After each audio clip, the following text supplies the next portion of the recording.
రేపు రిలీజ్ కానున్న యాత్ర 2 ప్రీమియర్ షో ఈరోజు ఇక్కడ ఏర్పాటు చేశారు. వైఎస్ఆర్ కాంగ్రెస్ పార్టీ ఎమ్మెల్యేలు, ఎమ్మెల్సీలు, నాయకులు, అలాగే మీడియా మిత్రులు కూడా వచ్చి చూసినట్టున్నారు. యాత్ర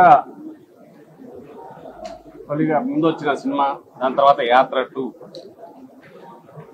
ఈ సినిమా చూసినప్పుడు అంతా కాంటెంపరీ అంటే ఈ మధ్య మన కళ్ళ ముందు జరిగిన చరిత్రే కదా.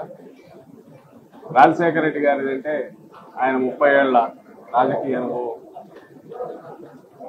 ఆ తర్వాత ముఖ్యమంత్రి అయిన తర్వాత ఆయన 5 ఏళ్ల పాలనలోనే కోట్లాది మందికి దగ్గర కావడం,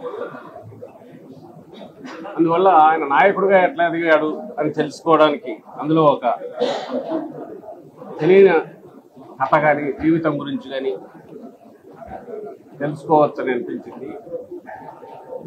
ఈ సినిమాలో వస్తున్న పార్ట్ అంతా మన కళ్ళ ముందు జరిగింది కదా అని చాలా మంది మిత్రులు కూడా అడిగారు. మరి ఏం కొత్త ఏముంటుంది, మనకు తెలిసిన చరిత్రే కదా ఇది.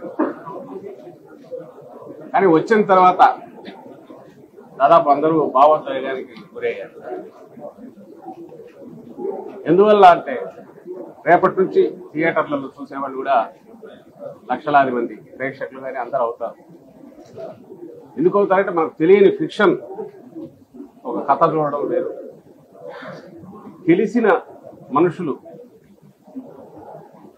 కోట్లాది మందికి తెలిసిన మనుషుల గురించి జ్ఞాపకాలు గుర్తుకు రావడం, మనకు కోట్లాది మందికి అనుకుంటున్నానంటే రాజశేఖర రెడ్డి గారి గురించి కానీ, ఆ తర్వాత జగన్మోహన్ రెడ్డి గారికి ఈరోజు దాదాపు రాష్ట్రంలో వాళ్ళందరూ కూడా ఏదో ఒక సమయంలో కలిసి ఉండడము, లేదా వాళ్ళ నుంచి మేలు పొందినామని అనుకోవడము, మాకు స్వయంగా తెలుసు అని చెప్పుకోవడము.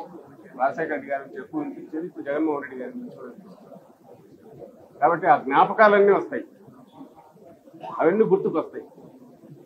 ఆ వచ్చినప్పుడు కలిగే భావోద్వేగం ఈరోజు థియేటర్లో అంతా కనిపించింది. ఇక్కడ వచ్చిన వాళ్ళు రేపు రాష్ట్రం అంతా కూడా అది కనిపిస్తుంది. మనసున్న మనుషులు మన కళ్ళ ముందే దేవుళ్లలాగా మారిపోవడం, లేదా శాశ్వతంగా గుర్తుండేంతగా చరిత్రను నిలిచిపోయే రకంగా అందరి అభిమానాన్ని చూరగొనడం మన మధ్య ఉన్న వ్యక్తులు చేసినప్పుడు ఆదర్శప్రాయులు అవుతారు. అలాగే మనందరికీ వాళ్ళు పరిచయం ఉన్న వ్యక్తులుగా అనిపిస్తారు. దాని నుంచే మన జ్ఞాపకాలు వస్తాయి. అవన్నీ ఇలాంటి చిత్రాలు చూసినప్పుడు గుర్తుకొస్తాయి. ఇప్పుడు మనం కళ్ళ ముందు జరిగిందే అయినా మనం తెలియని కొత్త కోణాలు చూపిస్తుంది, లేదా మనం ఇంతకుముందు మర్చిపోయినవన్నీ జ్ఞాపకాలు గుర్తుకు తీసుకొచ్చినాయి. అదంతా ఈరోజు ఈ సినిమాలో కనిపించింది. ప్రతి ఒక్కరూ దీన్ని చూశారు, చూడాలని కూడా కోరుకుంటున్నాం. ఎందుకంటే రాజకీయం అంటే కేవలం అదేదో ఎత్తులు పై ఎత్తులు కాదు.